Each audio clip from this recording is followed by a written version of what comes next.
Hi. Okay, we are going to do a radical review today. And I'm saying it's like a review because it's not all review. It's going to be some new stuff. We used to do all of this in Algebra 1, but then we changed it around because we were doing Algebra 2 stuff and geometry stuff in Algebra 1. So we don't do it all now, but some of it should look familiar. The first thing that should look very familiar is the list of perfect squares. So if I square a 1, that's 1 times 1, that's 1. If I square 4, that's 4 times 4, that's 16, right? You can do these on your calculator. Let's say I wanted to square 2. I do 2, power caret 2, square 2, and you get 4. So I'm not going to bore you by going through this whole list.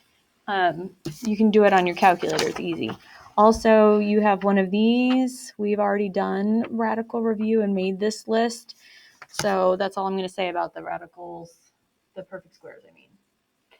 I am going to talk about these. So what we want to do is write this in simplest radical form. So some of these might be perfect squares and others are not perfect squares, but they have perfect square factors hiding in them. Okay, so inside of 28, well, if we want to list the factors of 28, it'd be like 1 and 28, 2 and 14, not 3, 4 and 7. So 1 is a perfect square, but it's not a helpful one. The most helpful perfect square that's hiding in the biggest perfect square factor that's hiding in 28 is 4. Okay, that's this one. So I'm going to break up the square root of 28 into the square root of 4 times the square root of 7. 4 times 7 is 28, right? Okay, and I know what the square root of 4 is. The square root of 4 is 2. Okay, and then to check my work, I can check it on the calculator. If I put in, okay, second button, and then the square root of 28, right? I'm going to get this crazy looking number. And then if I do 2 times the square root of 7, I should get the same crazy number.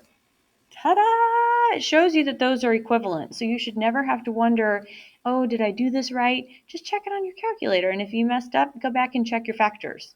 Okay, make sure you took the correct one out of the radical. All right, let's move on. Inside of 75, the biggest perfect square factor is 5 times 5, 25. So I'm going to break this up into the square root of 25 times the square root of 3 quarters and 75 cents. Square root of 25 is 5. This is 5 root 3. Okay, the biggest perfect square factor hiding inside of 80. It's not 10. I thought it might be 10. Look at this. If I do, it's not 10 because 10 is not a perfect square factor. It's actually 16. 16 divides 85 times.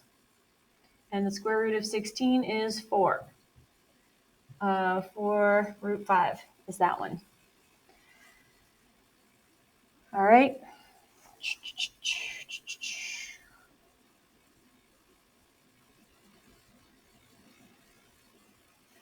All right. You might get a really big number like 180. I don't know about you, but I did not learn my times tables like really up to 180. I didn't.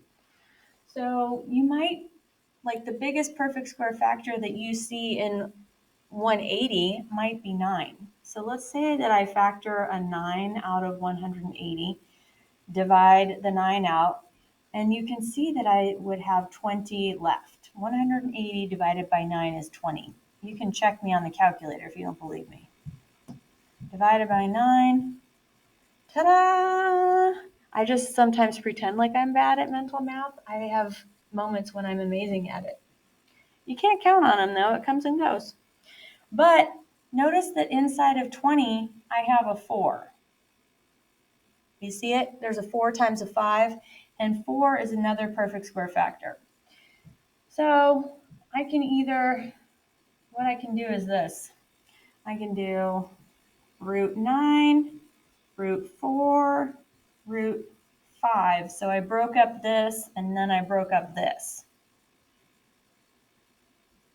Now if I do 9 times 4, I get 36.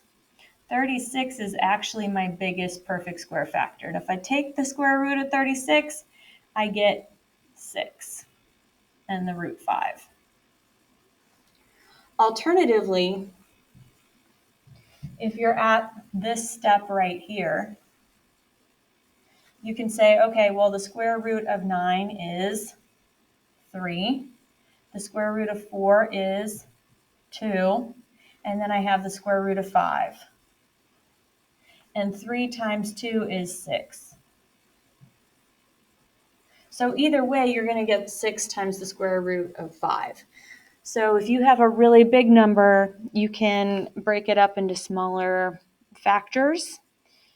You don't have to find the biggest one right away if you're not good at factors like me.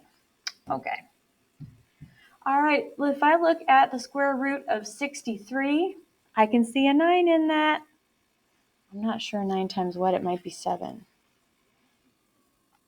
63.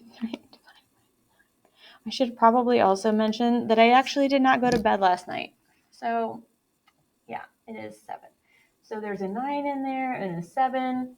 Square root of 9 is 3. This is 3 root 7. Okay, that's all I'm going to do for those. I think you probably get the idea. All right, now for this guy, we have a coefficient in front. So right now, I cannot multiply the 3 with the root 18 because they do not have matching indices. Right now, this root 18 has an index of 2. Okay, that's the little, the root that it's being taken to. 3 is not being taken to the second root, so I can't combine those. I can only multiply if I have matching indices. So I'm going to have to simplify the root 18. So I bring down my 3. I'll keep that in black so you know I'm not changing it. Bring down the 3. Break apart the root 18 into its biggest perfect square factor, which is 9, and its other factor, which is 2. Okay, I know the square root of 9 is 3, and I leave the 2 under the radical, but I can't forget about the original 3 that I had in front here being multiplied. So I still have that 3. So now I just have to multiply those together, the 3's, and I get 9 root 2.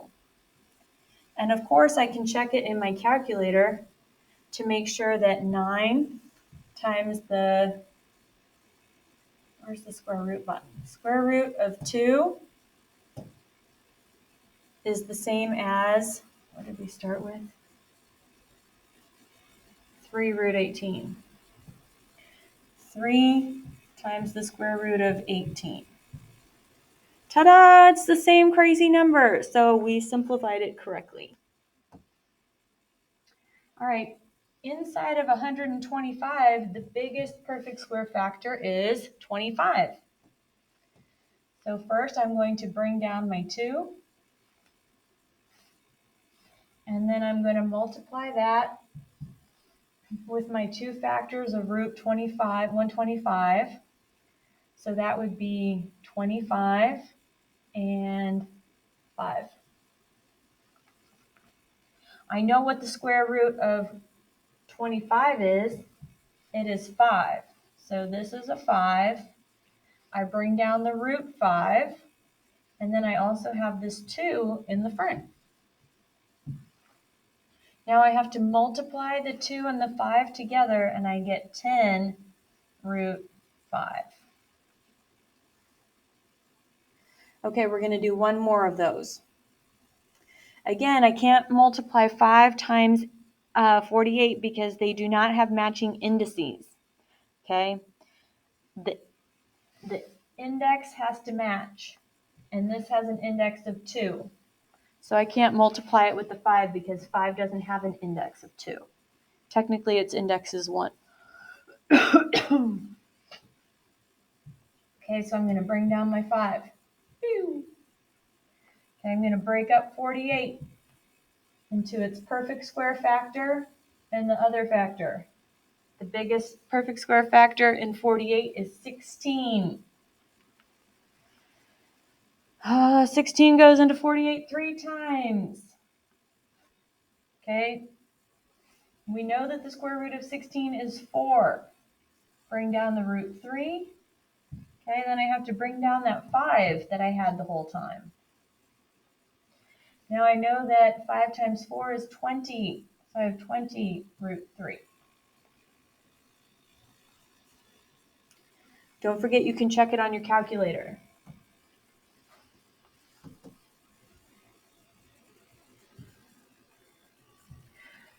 All right, so a little bit about radical rules.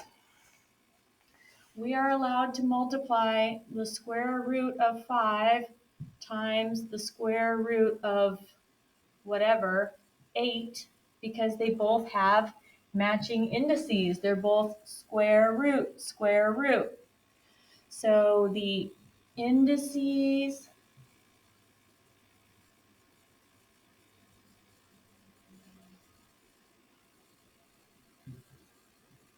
I don't really know how to spell that right now.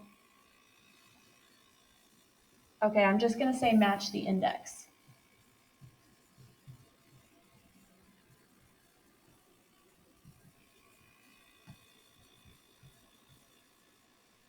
Okay, that is the root.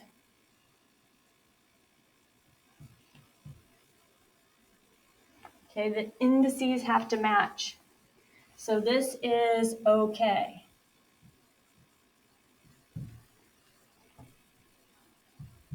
What you can't do is have mismatch indices even if you have matching radicands. So let's say that I had the cube root of 5 times the square root of 5. I cannot multiply those. I cannot combine them under one radical. That's a no. Okay, but as long as the indices match, I can multiply. All right, here we go. So we have to multiply these and then simplify the radical. All right, 12 times 2 is 24, so this gives me root 24. Oops, I wrote 25. Now inside of 24 is a perfect square factor. The biggest one is 4. The other factor is 6. We know that the square root of 4 is 2, so this simplifies to 2 root 6.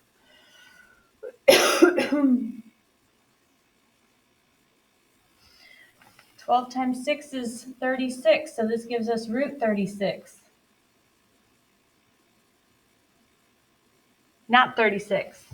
72. Fake news. I did 12 times 3. It's fine. It's fine. You forgot about it already. Okay, inside of 72, it's tempting to say 9 and 8, right? Because we learned our 9s tables and 8s tables, but 9 is not the biggest perfect square factor. Inside of 72, there's actually a 36. So we want the root 36 and a 2, because 2 times 36 is 72, and 36, root 36 is 6. 6 root 2. All right, we're going to keep it moving.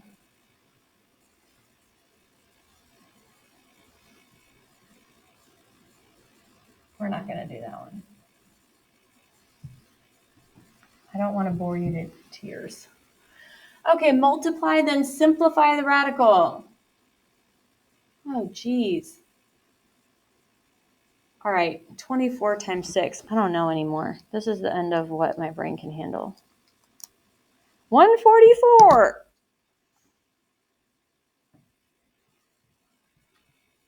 Okay, that's actually a perfect square. Square root of 144 is 12. What about 5 times 35? Geez. 5 times 35. 175. Okay, think about 175. Doesn't it remind you of like $1.75 that you could make in quarters? The biggest perfect square factor in 175 is 25. And that's actually 7 quarters. Square root of 25 is 5. It's 5 root 7.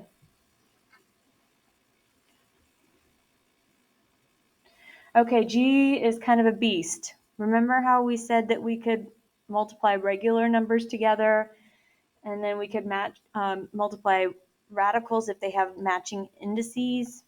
Well, we've got both of those things happening now. So we're going to take 2 times 3, which is 6. And then we can also, under our radical, do 14 times 8. 14 times 8, I got 112.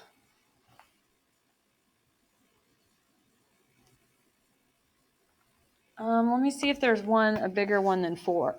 I know that that's divisible by 4.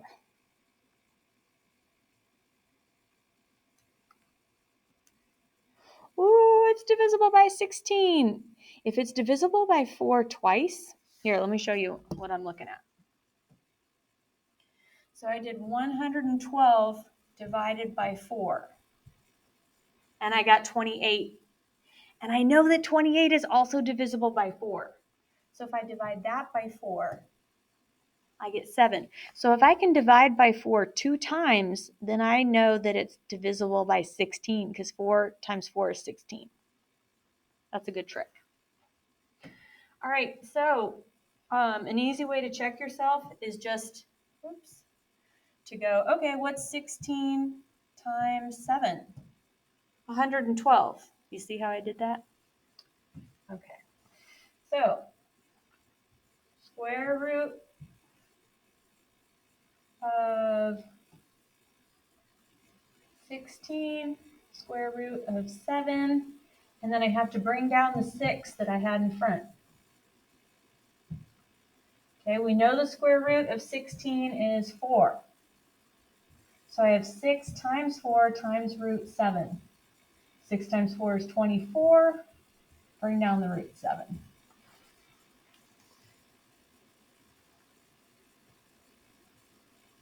Okay. This next section is something that we used to do in Algebra 1, but we don't anymore. So I know it says review, but that's why, because we used to do it. So just be patient, because you haven't seen this before. Rationalize means that we get rid of the radical in the denominator. Get rid of radical in denominator.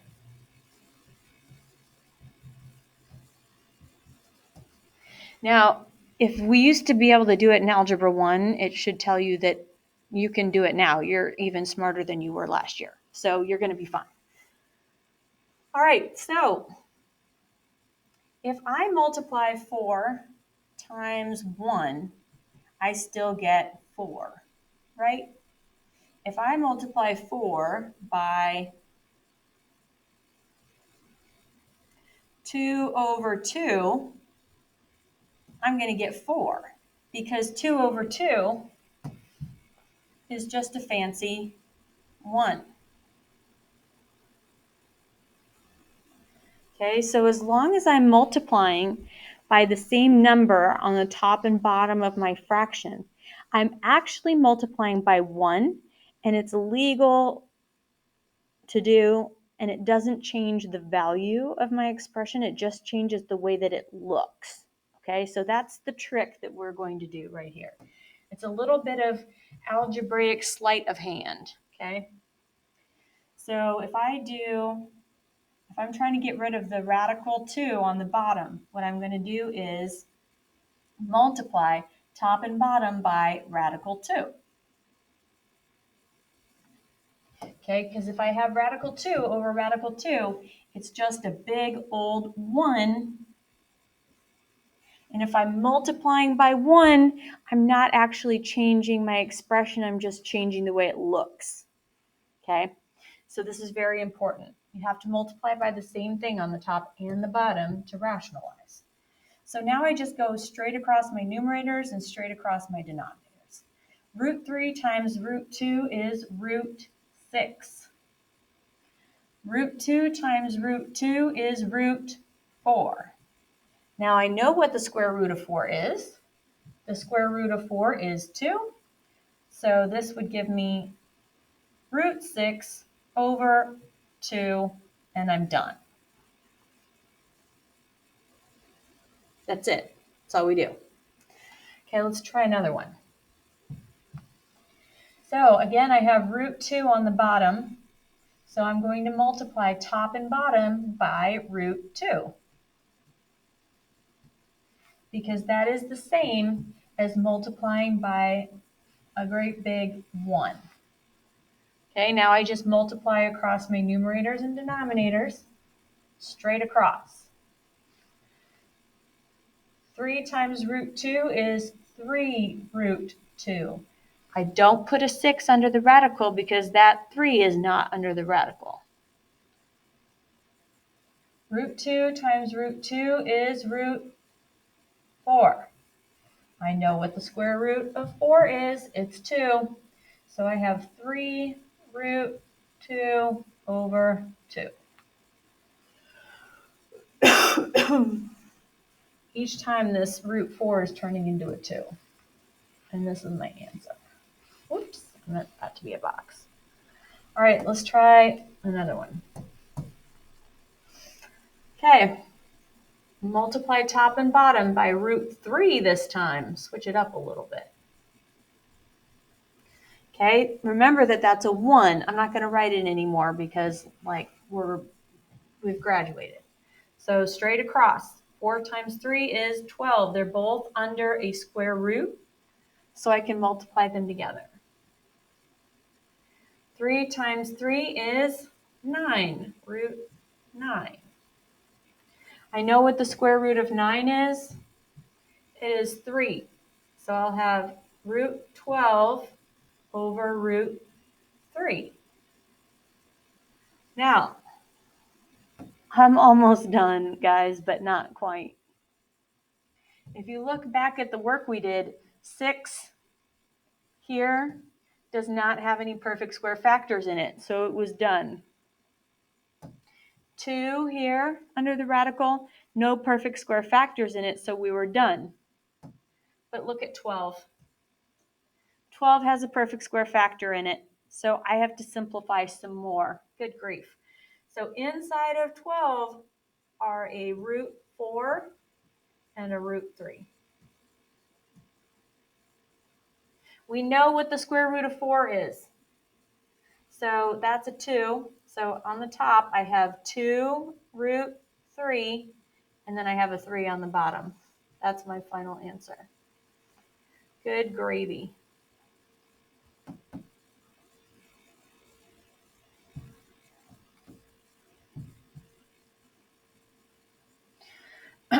Here we go. Hey, I've got a root 3 on the bottom, so I'm multiplying by root 3 over root 3. Straight across my numerators gives me root 6. Straight across my denominators gives me root 9. Square root of 9 is 3, so this is root 6 over 3. So the goal is that my denominator has no radical. Radical is gone from denominator.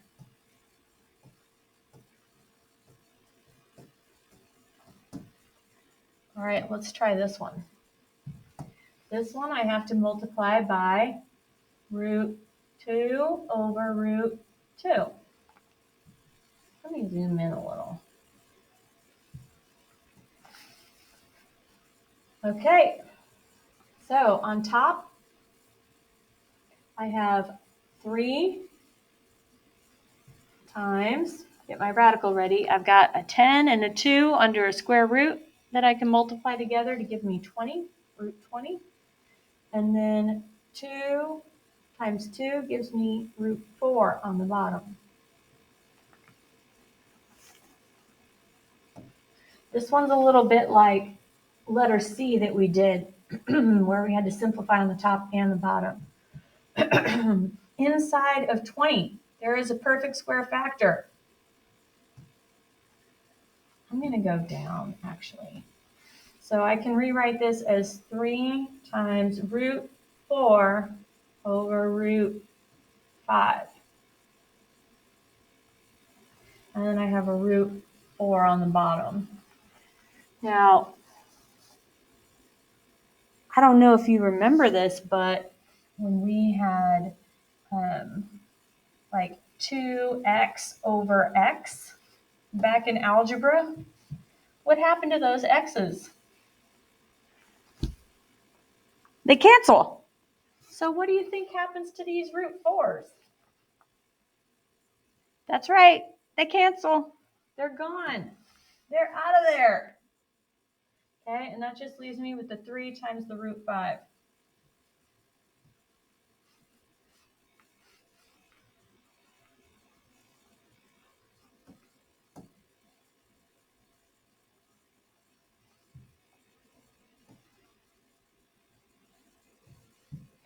Okay, so I'm getting rid of a root 6, so I have to multiply by, actually, I'm not going to do this one. I'm going to see, it's the same thing over and over again, guys. I'm going to see what these are.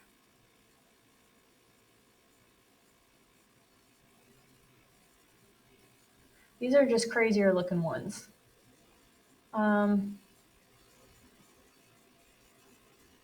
I'm going to do G, and then we're going to be done.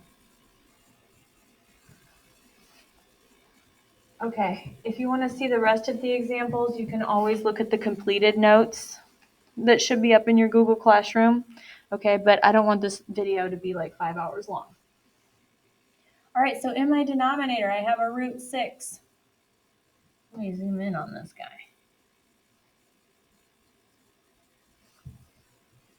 Okay, so I'm going to be multiplying by the square root of 6 over the square root of 6. Now, when I multiply straight across, I get 3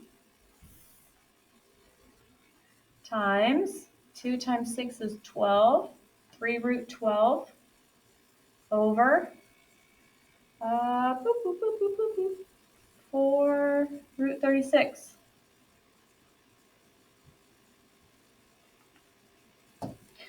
Okay, now I'm going to simplify on the top and the bottom. Inside of the 12 are a root 4 and a root 3. Okay, so I can rewrite my numerator as 3 times root 4 times root 3.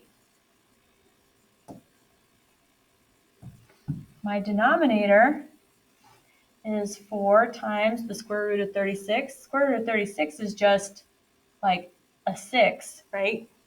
So 4 times 6. Okay, now we're going to simplify a little bit more.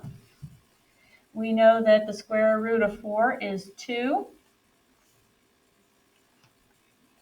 Okay, so I've got 3 times 2, which is 6, root 3. 4 times 6 in the denominator is 24. Now, I wish we could say that we're done, but we're not. Okay, look at 6 and 24. They have a common factor. inside of a 24 are a 4 and a 6. So if I go backwards one step and I rewrite this again, oops, didn't mean to do that. Rewrite this again as 4 times 6. Okay, remember guys, if I have 6x over 6, my 6's are canceling, right? We learned that in algebra. These 6's are also canceling. So what we're left with is just a root 3 over a 4. Final answer. Okay, that's all I'm going to torture you with. Bye.